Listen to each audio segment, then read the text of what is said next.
ಒಂದು ಮರದ ಕೆಳಗೆ ತಳ್ಳುಗಾಡಿಯ ಮೇಲೆ ಕೂತ್ಕೊಂಡು ಸಮೋಸಗಳು ಮಾರ್ತಾ ಇರ್ತಾನೆ ಪ್ರಸಾದ್. ಸಮೋಸ ಸ್ವಾಮಿ, ಸಮೋಸಗಳು, ಆಲೂ ಸಮೋಸ, ಈರುಳ್ಳಿ ಸಮೋಸ, 10 ರೂಪಾಯಿಗೆ ದೊಡ್ಡ ಸಮೋಸಗಳಾದ್ರೆ 2, ಚಿಕ್ಕ ಸಮೋಸ ಆದ್ರೆ 4. ಬನ್ನಿ ಸ್ವಾಮಿ ಬನ್ನಿ, ಬಿಸಿ ಬಿಸಿಯಾಗಿ, ಮನೆ ಹತ್ರ ಎಷ್ಟೋ ರುಚಿಯಾಗಿ ಮಾಡಿದ ಸಮೋಸಗಳು ಎಂದು ಅನ್ನುತ್ತಿರುವಾಗ ಅವನ ಹೆಂಡತಿ ಶಾರದಾ ಲಂಚ್ ಬಾಕ್ಸ್ ಹಿಡಿದುಕೊಂಡು ಅಲ್ಲಿಗೆ ಬರುತ್ತಾಳೆ.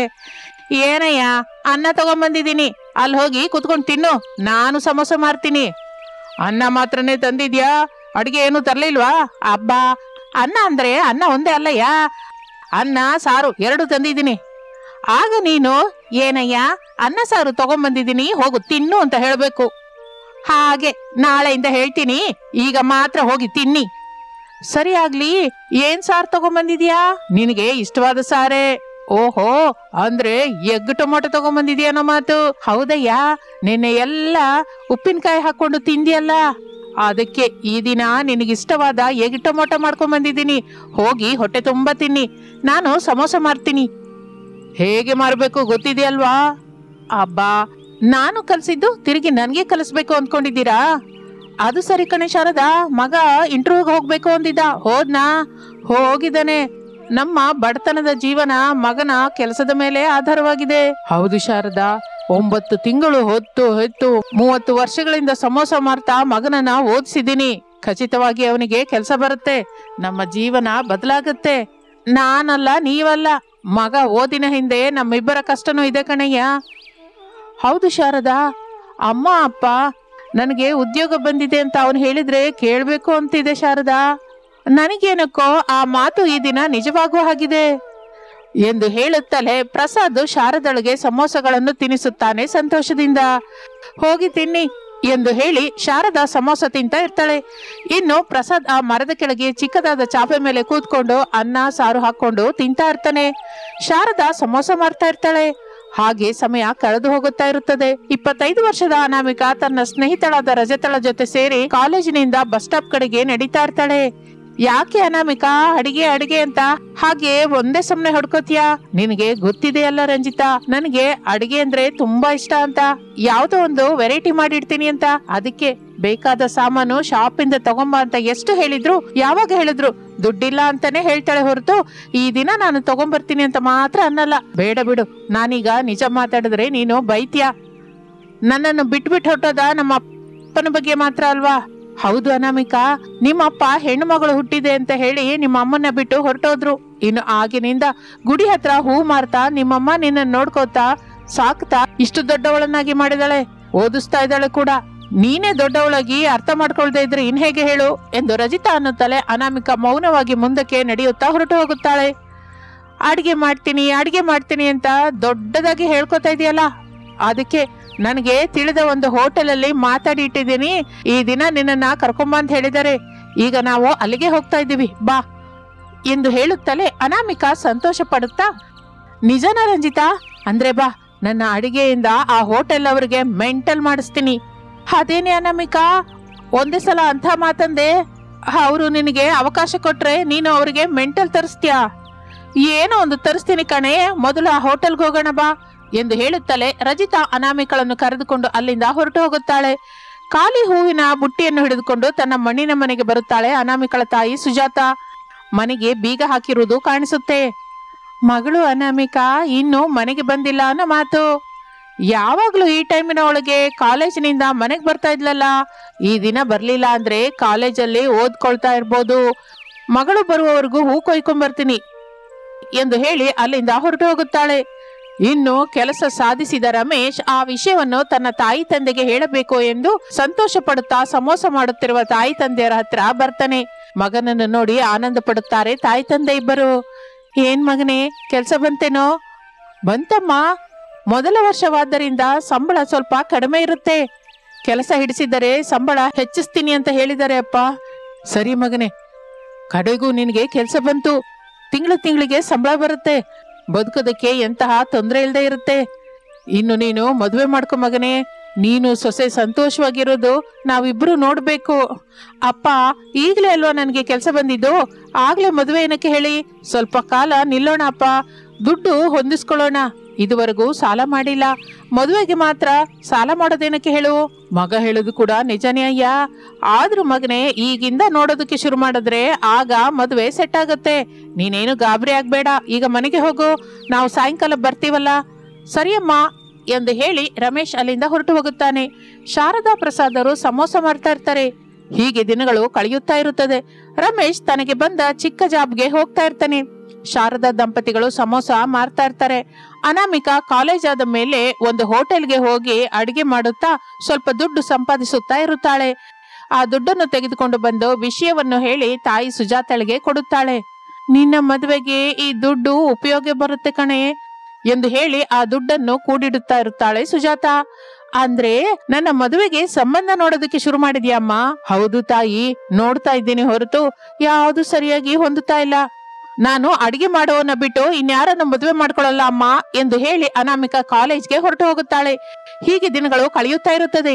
ಒಂದು ದಿನ ಅನಾಮಿಕಾ ರಮೇಶರಿಗೆ ಮದುವೆ ಸಂಬಂಧ ಏರ್ಪಡಿಸುತ್ತಾರೆ. ಇಬ್ಬರು ಒಬ್ಬರನ್ನೊಬ್ಬರು ಮೆಚ್ಚಿಕೊಳ್ಳುತ್ತಾರೆ. ಅಣ್ಣಯ್ಯ, ಅತ್ತಿಗೆ, ನಾವು ಬಹಳ ಬಡವರು. ಹೂ ಮಾರ್ಕೊಳ್ತಾ ಮಗಳನ್ನ ಓದಿಸ್ತಾ ಇದ್ದೀನಿ. ಅದು ಓದಿಕೊಳ್ಳುತ್ತಾ ಅಡಿಗೆ ಹುಚ್ಚಿನಿಂದ ಒಂದು ಹೋಟೆಲ್ ಅಲ್ಲಿ ಅಡಿಗೆ ಮಾಡ್ಕೋತಾ ಇರ್ತಾಳೆ. ಆ ದುಡ್ಡು, ಹೂ ಮಾರುತ್ತಾ ಬಂದ ದುಡ್ಡು ಎಲ್ಲವೂ ಸೇರಿ 1,00,000 ರೂಪಾಯಿವರೆಗೂ ಇದೆ. ಆ ದುಡ್ಡು ಮಾತ್ರವೇ ಈಗ ನಿಮಗೆ ಕೊಡಬಲ್ಲೆ. ಅದು ಕೂಡ ನಮಗೆ ಬೇಡ ಅದಕ್ಕೆ. ಅನಾಮಿಕಾ ಹೆಸರಿನಲ್ಲಿ ಬ್ಯಾಂಕಲ್ಲಿ ಇಟ್ಕೊಳ್ಳಿ, ಇಬ್ರು ಸೇರಿ ಇದ್ದಿದ್ರಲ್ಲೇ ಮದುವೆ ಮಾಡೋಣ ಎಂದು ಎರಡು ಕುಟುಂಬದವರು ಮಾತನಾಡಿಕೊಂಡು ರಮೇಶನಿಗೂ ಅನಾಮಿಕಳಿಗೂ ಮದುವೆ ಗುಡಿಯಲ್ಲಿ ಮಾಡುತ್ತಾರೆ. ಅನಾಮಿಕಾ ಅತ್ತೆಯವರ ಮನೆಗೆ ಬರ್ತಾಳೆ. ಅತ್ತೆ, ಇನ್ ಮೇಲಿಂದ ನೀವು ಮಾವಯ್ಯ ಮನೆ ಹತ್ರನೇ ಇರಿ. ಅವರು ಕೆಲ್ಸಕ್ಕೆ ಹೋದ ಮೇಲೆ ನಾನು ಹೋಗಿ ಸಮೋಸ ಮಾರ್ತೀನಿ.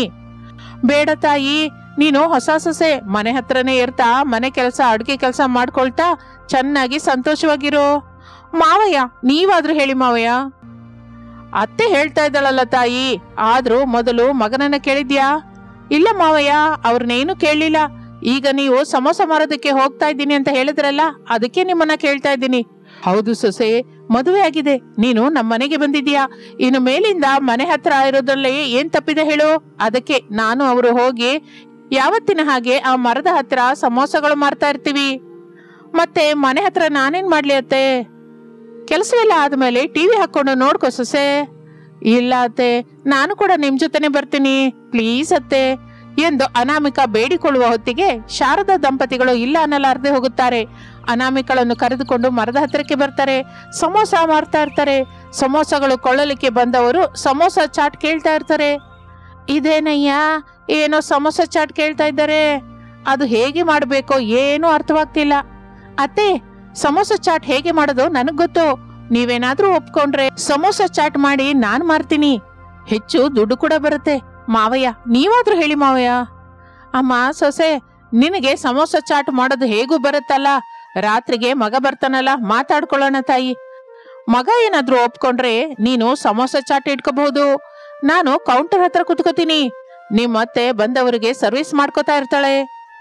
ಈ ಆಲೋಚನೆ ಏನೋ ಚೆನ್ನಾಗಿದೆ ಮಾವಯ್ಯ, ಹಾಗೆ ಎಂದು ಹೇಳಿ ಅನಾಮಿಕಾ ಅಲ್ಲಿಂದ ಮನೆಯೊಳಗೆ ಹೋಗುತ್ತಾಳೆ. ಇನ್ನು ಆ ದಿನ ರಾತ್ರಿ ರಮೇಶ್ ಮನೆಗೆ ಬರುತ್ತಾನೆ. ಆ ನಂತರ ಅನಾಮಿಕಾ ರಮೇಶನಿಗೆ ವಿಷಯ ಹೇಳುತ್ತಾಳೆ. ಸರಿ ಅನಾಮಿಕಾ, ಆದ್ರೆ ಈ ವಿಷಯ ಅಮ್ಮ ಅಪ್ಪಂಗೆ ಹೇಳಿದ್ಯಾ? ಹೇಳಿದ್ದೀನಿ ರೀ, ಎಲ್ಲ ನಿಮ್ಮ ಇಷ್ಟ ಅಂತಾನೆ ಹೇಳಿದ್ರು. ನೀವ್ ಹೇಳಿ. ನಾನು ಸಮೋಸ ಚಾಟ್ ಮಾಡಿ ಮಾರ್ತೀನಿ. ನೀವು ಮಾಡುವುದು ಚಿಕ್ಕ ಉದ್ಯೋಗ, ಸಂಪಾದನೆ ಕೂಡ ಕಡಿಮೆನೆ. ನನ್ನ ಉದ್ದೇಶ ನಿಮ್ಮನ್ನು ಕಡಿಮೆ ಮಾಡುವುದಲ್ಲ ರೀ. ಸರಿ ಅನಾಮಿಕಾ, ನನ್ಗೆ ಅರ್ಥವಾಯ್ತು, ನಾನು ಅರ್ಥ ಮಾಡ್ಕೊಳ್ಬಲ್ಲೆ. ನೀನು ಹೇಳಿದ್ರಲ್ಲಿ ಕೂಡ ನಿಜ ಇದೆಯಲ್ಲ. ನನಗೆ ನಿಜವಾಗಿಯೂ ಚಿಕ್ಕದಾದ ಉದ್ಯೋಗ. ನಿಜಕ್ಕೂ ಈಗ ಸ್ಯಾಲ್ರಿ ಕಡಿಮೆನೆ ಕೊಡ್ತಾ ಇದ್ದಾರೆ.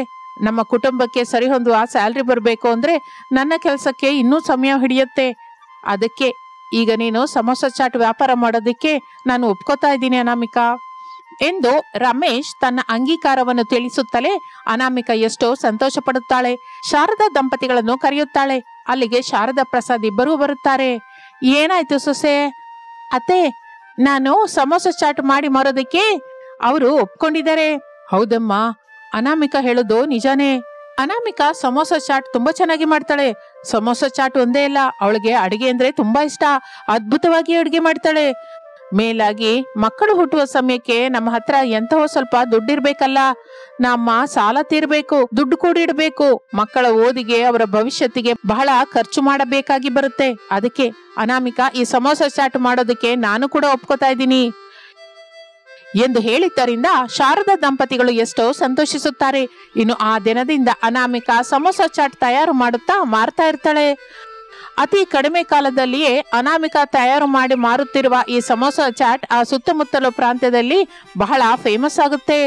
ಪ್ರತಿದಿನವೂ ಬಹಳ ಜನ ಅನಾಮಿಕಳ ಹತ್ತಿರಕ್ಕೆ ಬಂದು ಸಮೋಸ ಚಾಟ್ ತಿಂದು ಹೋಗ್ತಾ ಇರ್ತಾರೆ.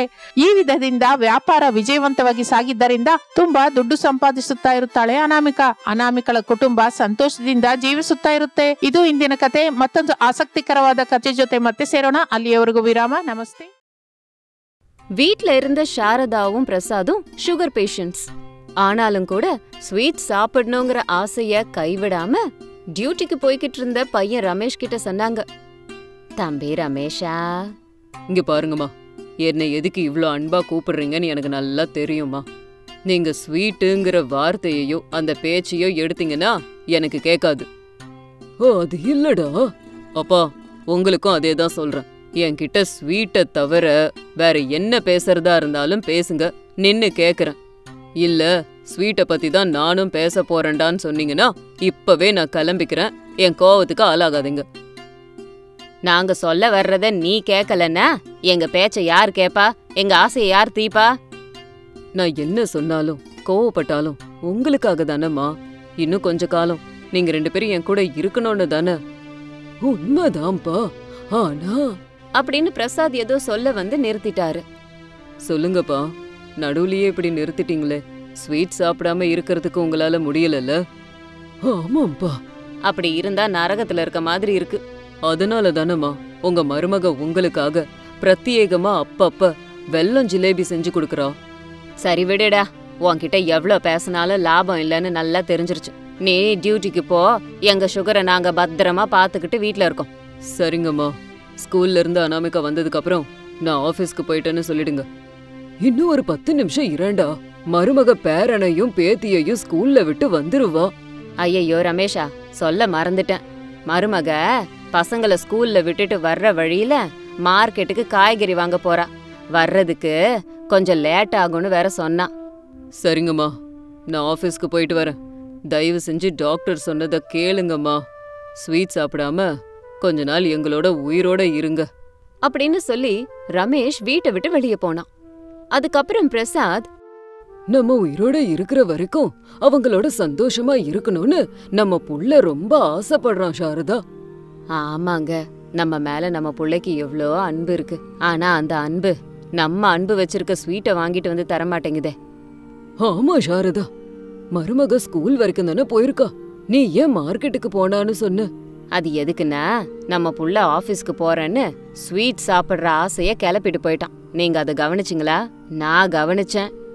இல்லையே சாரதா. மருமக அப்பப்ப நமக்காக வெல்லம் ஜிலேபிய செஞ்சு தருவான்னு சொன்னான்ல.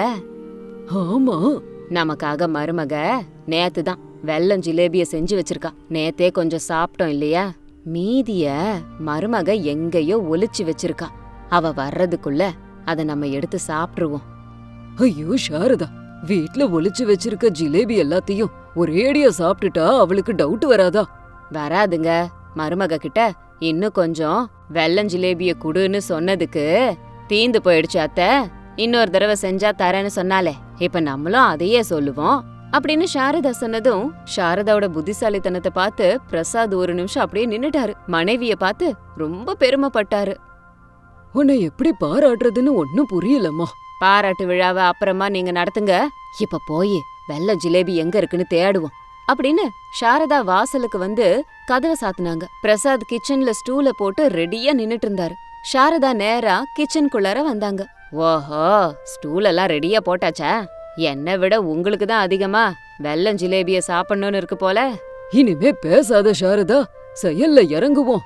மருமக வெல்லம் ஜிலேபிய எங்க வச்சிருக்கான்னு தேடு அப்படின்னு சொன்னதும் சாரதா அங்க இருந்து ஸ்டூல்ல ஏறினாங்க. பரணையில இருந்த டப்பா எல்லாத்தையும் பார்த்தாங்க. கரெக்டா அப்பதான் அனாமிகா வீட்டுக்கு வந்தா. கதவு மூடி இருந்தத அனாமிகா வெளியில இருந்து பார்த்தா. வீட்டு முன்னாடி நிக்க வேண்டிய பைக்கும் நிக்கல. பைக்கு காணோம். அப்ப அவரு ஆபீஸ்க்கு போயிட்டாரு. கதவு உள்புறமா மூடி இருக்கு. அப்ப அத்தையும் மாமாவும் தூங்கிட்டு இருக்காங்க. பாவம், சுகர் பேஷண்ட்ஸ் வேற இல்லையா அப்படின்னு கதவை கொஞ்சம் திறந்து பார்த்தா. ஆனா அது திறக்க முடியல. அப்பதான் அனாமிகாக்கு சந்தேகம் வந்தது. அத்தைன்னு சாரதாவை கூப்பிடணும்னு நினைச்சான். ஆனா உள்ள யாரோ கிசு கிசுன்னு பேசிக்கிட்டு இருக்க மாதிரி கேட்டுச்சு. ஓஹோ, அவரு டியூட்டிக்கு போயிட்டாரு. எப்படியும் நான் ஸ்கூல்ல இருந்து வர லேட் ஆகும்னு நினைச்சு அத்தையும் மாமாவும் கிச்சன்ல நான் ஒளிச்சு வச்சிருக்க வெல்லம் ஜிலேபிய தேடிட்டு இருக்காங்கன்னு நினைக்கிறேன். தேடுங்க தேடுங்க, நீங்க எவ்வளவு தேடினாலும் அது எங்க இருக்குங்கிற விஷயம் உங்களுக்கு தெரியாது. நான் எங்க வச்சிருக்கேன்னு எனக்கு மட்டும்தான் தெரியும் அப்படின்னு சொன்னான். வீட்டு பின்பக்கமா வந்தா அனாமிகா. அங்க கதவு திறந்தே இருந்தது. மாமாவும் அத்தையும் பெரியவங்களா இருக்கறதால புத்திசாலிங்களா இருப்பாங்கன்னு நினைச்சேன் அப்படின்னு நினைச்சு பின்பக்கமா உள்ள வந்தா. சாரதாவும் பிரசாதும் மருமக உள்ள வந்த விஷயத்த கூட கவனிக்காம அந்த ஜிலேபி எங்க இருக்குன்னு தேடிக்கிட்டு இருந்தாங்க. அத பத்தி சத்தமா பேசிக்கிட்டு இருந்தாங்க. அனாமிகா உள்ள வந்து 2 பேரையும் ரொம்ப நேரம் பாத்துக்கிட்டு இருந்தா. மருமகளை கண்டுக்காம 2 பேரும் வெல்லம் ஜிலேபிய தேடிக்கிட்டு இருந்தாங்க. என்னங்க இது, இவ்ளோ நேரம் தேடியும் வெல்லம் ஜிலேபிய காணுமே. சாரதா, ஒரு வேலை பண்ணவா? என்ன பண்ண போறீங்க நீங்க? மருமகளுக்கு போனை போட்டு, அம்மா அனாமிகா, வெல்லம் ஜிலேபிய எங்க வச்சிருக்கேன்னு கேக்கவா அப்படின்னு சொன்ன உடனேயே அங்க நின்னுக்கிட்டு இருந்த அனாமிகா, நீங்க ஏன் மாமா எனக்கு போன் எல்லாம் பண்ணிக்கிட்டு, இதோ நானே நேர்ல வந்துட்டேனே அப்படின்னு அவ சொன்னதும் சாரதாவும் பிரசாதும் அசட்டு பார்வையோட திரும்பி அங்க நின்னுட்டு இருந்த அனாமிகாவை பார்த்தாங்க. இப்ப மருமக அனாமிகா 2 பேருக்கும் மருமக மாதிரியே தெரியல. ஏதோ காட்டுல இருந்து வந்த புலி மாதிரி தெரிஞ்சது. என்னங்க, இவளை பார்த்தா எனக்கு இப்ப ஏன் உதறதுன்னு தெரியலையே. உங்களுக்கும் அப்படிதான் இருக்கா? ஆமா சாரதா, எனக்கு கூட மருமகளை பார்த்ததும் கையும் ஓடல காலும் ஓடல. அவரு வேலைக்கும் நான் குழந்தைங்கள ஸ்கூலுக்கும் கூட்டிட்டு போனதுக்கு அப்புறமா நீங்க செய்யற வேலை இதுதான் போல இருக்கு. அது இல்லம்மா, உன் மாமனார் தான் அப்பையில இருந்து என்கிட்ட ஒரு வெல்லம் ஜிலேபிய குடு, ஒரு வெல்லம் ஜிலேபிய குடு அப்படின்னு கேட்டுட்டு இருந்தாரு. அவர் மனசு வெல்லம் ஜிலேபிக்காக அலையதேன்னு சொல்லி நான் தான் பரிதாபப்பட்டு தேடினேன். நீதான் முந்தா நேத்து வெல்லம் ஜிலேபி நிறைய செஞ்சியே, அதான் பார்த்தேன். அம்மா, அவ சொல்ற எதையும் கேட்காத. அவ முழுசா பொய்ய சொல்றா. நான் அப்படியெல்லாம் சொல்லலம்மா. எல்லாத்தையும் அவ சொல்லிட்டு என் பேர்ல பழிய போடுறா. நீங்க இந்த மாதிரி வேலையெல்லாம் செய்வீங்கன்னு தெரிஞ்சு சந்தேகப்பட்டுதான் நான் முன் ஜாகிரதையாவே இருந்தேன். எங்க வச்சா உங்களுக்கு தெரியாதோ அங்க ஒளிச்சு வச்சிருக்கேன். அந்த வெல்லம் ஜிலேபிய எங்க வச்சிருக்கேன்னு தெரிஞ்சுக்கலாமாமா? எங்கேயோலாம் வைக்கலத்த, உங்க பெட்டு கடியில தான் வச்சேன் அப்படின்னு அனாமிகா சொன்னதும் சாரதாவும் பிரசாதும் ஆச்சரியப்பட்டாங்க. அதே ஆச்சரியத்தோட ஒருத்தர் பாத்துக்கிட்டு இருந்தாங்க. சரி மருமகளே, உன் வேலைய நீ போய் பாரு அப்படின்னு சொல்லி பிரசாத் அப்படியே நகர்த்திக்கிட்டு அவங்களோட பெட்ரூமுக்கு போனாங்க. கிச்சன்ல இருந்த அனாமிகா, போங்க அத்தை போங்க, போய் உங்க பெட்டு கடியில பாக்க போறீங்க. அங்க கூட வெல்லம் ஜிலேபி இருக்க போறதில்ல. அப்ப நான் போய் சொன்ன விஷயம் உங்களுக்கு தெரிஞ்சிரும். கோபமா திரும்ப என்கிட்டயே தான் வரப்போறீங்க அப்படின்னு சொல்லி முடிக்கிறதுக்குள்ள சாரதா பிரசாத் 2 பேரும் அனாமிகா கிட்ட கோபமா வந்தாங்க. அனாமிகா அவங்கள பார்த்ததும் எதுவும் தெரியாத மாதிரி அவங்கள இப்படி கேட்டா, என்னாச்சு அத்தை, மறுபடியும் இங்க வந்திருக்கீங்க? தலையிலேயே கொட்ட போறோம் ஒன்ன. அவ்ளோ பெரிய தப்பு நான் என்ன அத்தை பண்ணேன்? மாமா, உங்களுக்கு தெரிஞ்சா நீங்களாவது சொல்லுங்க. அத்தை எதுக்கு என்ன கொட்ட போறேன்றாங்க? அம்மா மருமகளே, சிறந்த நடிகைக்கான அவார்டு எதுவும் இருந்தா இப்பவே நானு அதை எடுத்து உன் கையில கொடுத்து போமான்னு இருப்பேன். கட்டிலுக்கு அடியில வெல்லம் ஜிலேபி இருக்குன்னு நினைச்சு 2 பேரும் ஆசையா அங்க போய் பார்த்தா அங்க இல்ல. நீ பொய் சொல்லிருக்கன்னு தெரிஞ்சது. மறுபடியும் இங்க வந்தா நான் என்ன பண்ணேன்னு எங்க கிட்டயே டிராமா போடுறிய. அத்தை, மாமா, நீங்க 2 பேரும் சுகர் பேஷண்ட்ஸ். உங்க 2 பேரையும் நான் கண்ணுக்கு கண்ணா என் பத்தவங்கள மாதிரி பாக்கணும்னு தான் இப்படி எல்லாம் பண்றேன். கொஞ்சம் இனிப்பு சாப்பிடுறதுனால ஒன்னும் ஆகாதுமா. அதான் மாமா தப்பு. ஒரு பானை தண்ணில ஒரு சொட்டு விஷத்தை கலந்து அதை நம்ம குடிக்க முடியுமா? இல்ல மருமகளே, ஒரு பானை தண்ணி இல்ல, ஒரு பெரிய ஆத்துல கலந்தா கூட அந்த தண்ணிய நம்ம யாராலையும் குடிக்க முடியாது, விஷமாயிரும். அந்த வேலையெல்லாம் பாத்துறாதமா. புரியுதுல்ல மாமா, நான் சொல்றதும் அதேதான். நீங்க 2 பேரும் ஏற்கனவே சுகர் பேஷண்ட்ஸ். உங்களை காப்பாத்த வேண்டிய அவசியம் எங்களுக்கு இருக்கு.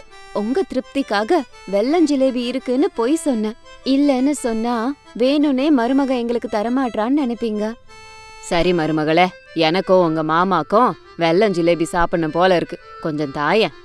சரிங்க அத்தை, ஆனா வீட்டு வேலை சமையல் வேலையை முடிச்சிட்டு ஸ்கூலுக்கு போய் குழந்தைங்கள கூட்டிட்டு வந்துட்டு அதுக்கப்புறமா உங்களுக்கு நான் தரேன் சரி மருமகளே அப்படின்னு சொல்லிட்டு சாரதாவும் பிரசாதும் அந்த இடத்த விட்டு போயிட்டாங்க.